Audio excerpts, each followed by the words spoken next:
You must throw the same. Not too bad. Tell you what, I'll give it me DNA with it. Okay? I found some good stuff. I skinned a rabbit with this. Nice, man. We got to indulge in the old English soccer match at the pub.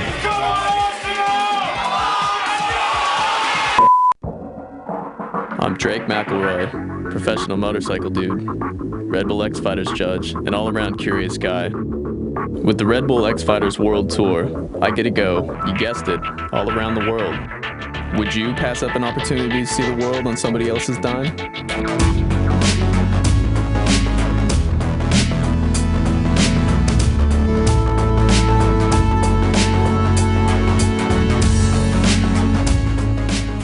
London, the Rolling Stones, David Bowie, Snatch, Nick Hornby, Harry Potter.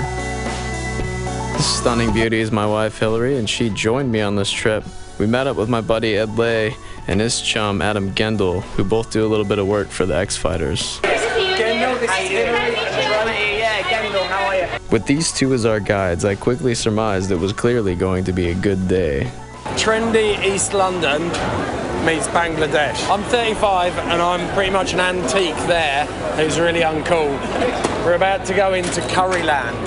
You can get pretty much the hottest curry on the planet. They all hawk and most of it's BYO, bring your own booze.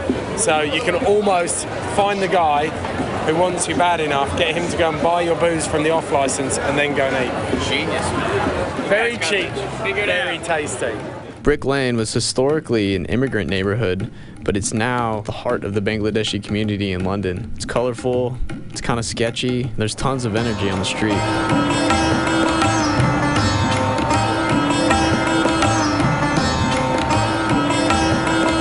I soon learned what Ed meant when he said they all hawk. See, they're getting cancelled already. Wine between two ladies and 2 pints beer. We get 4-course meal. Any starter, main, rice. £10 per head, starter, main, rice roll and naan bread.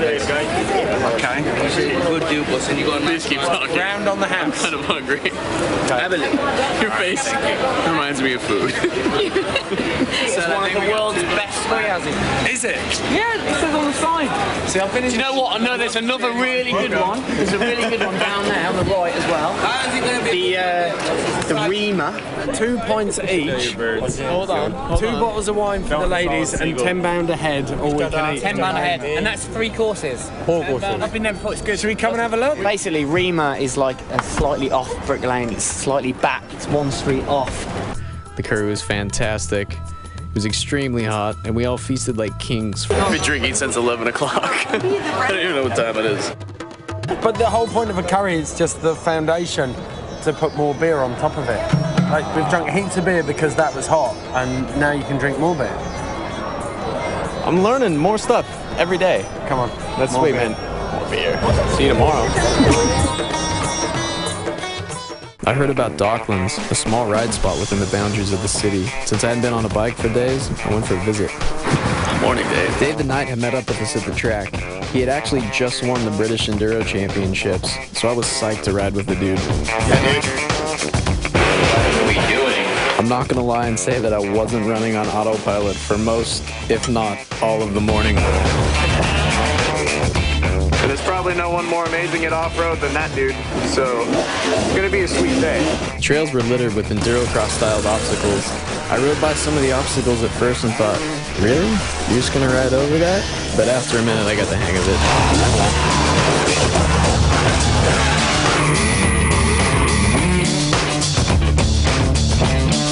We scored 2 badass Brit bikes.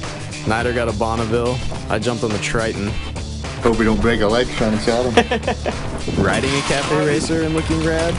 Easy. If you can't start it, you can't ride it. Getting one fired up and looking rad? Not so easy. Yeah. Like I said, if you can't start it, you can't ride it.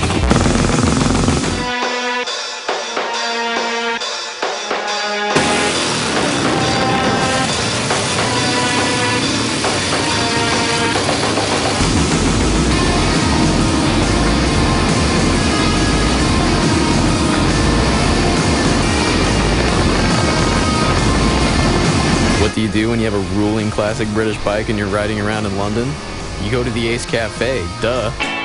The Ace Cafe opened in 1938 and can be best described as an iconic rockabilly motorcycle joint. It was bombed during World War II in the German air raid, then rebuilt in 1949 and became the destination for rockers and mods alike through the 50s and 60s, closing its doors in 1969. It's lovely. It was reopened in 1997 by this man, Mark Wilsmore, who joined us for lunch. One of the great problems was youngsters racing their chariots and their horses. You know, they'd race, I'll race you to the forum. It's exactly the same issue that's throughout centuries. So what you're really trying to say, since the beginning of time, man, has been about go fast, get the women, and you guys are basically facilitating a place to make that happen, so you're not going anywhere, right? That's the bottom line. It was rad to sit there with Mark and listen to all of his old stories, but alas, duty called. Man, Cool. Be careful out there. oh, for sure. Yeah. Safety first. We're heading to the Lord's Cricket Grounds to go learn about cricket. The Lord's Cricket Ground is the game's spiritual headquarters. I was shown around by Ian O'Brien, a New Zealander currently playing for Middlesex, one of the home teams. See if we can get you hitting some balls before we hit you. All right.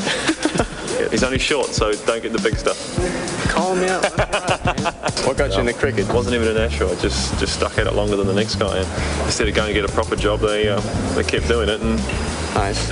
Am I trying to hit this, or are you trying to hit me? you're doing that. You're not going to try and hit you. All right. There's no throttle on this thing. I'm screwed.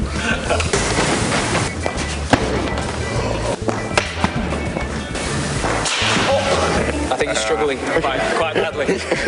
Ian decided to rub a little more salt in my dwindled confidence by suggesting that I step in front of the bowling machine.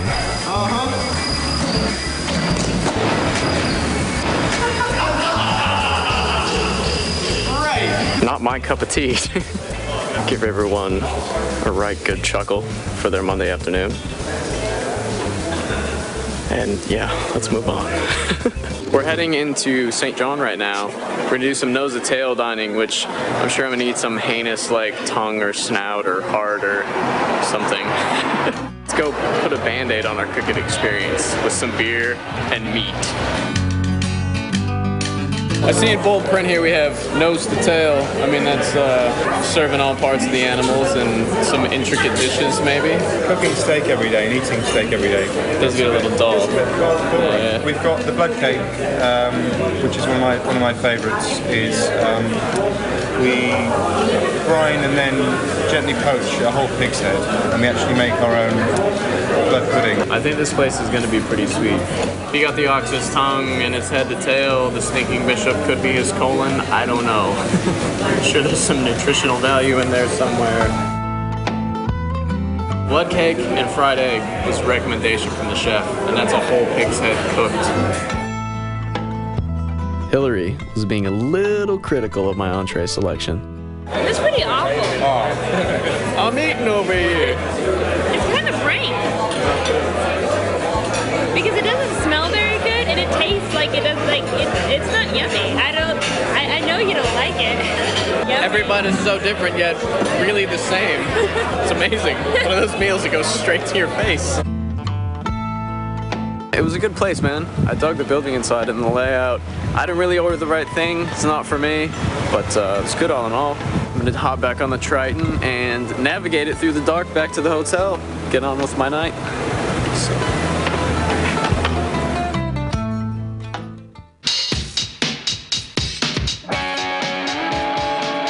All in all, it was a great trip. I got to meet folks from all walks of life. Super Ted was a cool, like-minded character. Bobby George was like hanging out with Bigger McCracken from Kingpin. I got to spend time with my wife. There's no other person I'd rather share my adventures with. I rode a rare British motorcycle, drank some beers. What can I say? London is one of the greatest cities in the world. Welcome to Rome. I'm not stopping! Feels better than the cricket bed, although I'm sure I'll look just as foolish. Do you like gladiator movies? Oh. There's quite a bit of man stuffed into these pants, short as he may be. Oh, I got monument in my eye.